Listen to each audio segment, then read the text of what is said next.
ಯಾವ್ದಾದ್ರು ದೇಶದಲ್ಲಿ 97.5% ಟ್ಯಾಕ್ಸ್ ಇರೋದು ನೋಡಿದೀರಾ? ಯಾವ್ದೋ ದೇಶದಲ್ಲ, ಇಂಡಿಯಾದಲ್ಲೇನೆ 1970s ಟೈಮಲ್ಲಿ ಇಂದಿರಾ ಗಾಂಧಿ ಅವರು 2 ಲಕ್ಷಕ್ಕಿಂತ ಜಾಸ್ತಿ ಅರ್ನ್ ಮಾಡಿದ್ರೆ ಅವರು 97.5% ಟ್ಯಾಕ್ಸ್ ಕಟ್ಬೇಕು. ಇದ್ಯಾಗೆ ಅಂತ ಕೇಳಿದ್ರೆ ಇನ್ಕಮ್ ಇನ್ಇಕ್ವಾಲಿಟಿನ ಎರಾಡಿಕೇಟ್ ಮಾಡಕ್. ಐ ಥಿಂಕ್ ನಮ್ ಸಿದ್ದರಾಮಯ್ಯನವರು ಅಲ್ಲಿಂದಾನೆ ಇನ್ಸ್ಪೈರ್ ಆಗಿರ್ಬೋದು.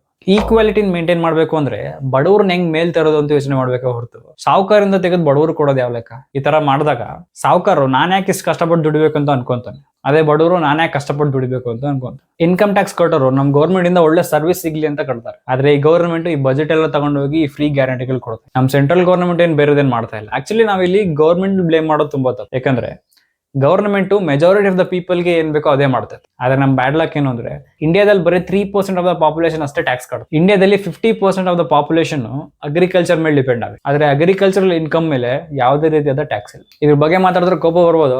ಎಕ್ಸ್ಪ್ಲೈನ್ ಮಾಡ್ತೀನಿ, ಅರ್ಥ ಮಾಡ್ಕೊಳ್ಳಿ.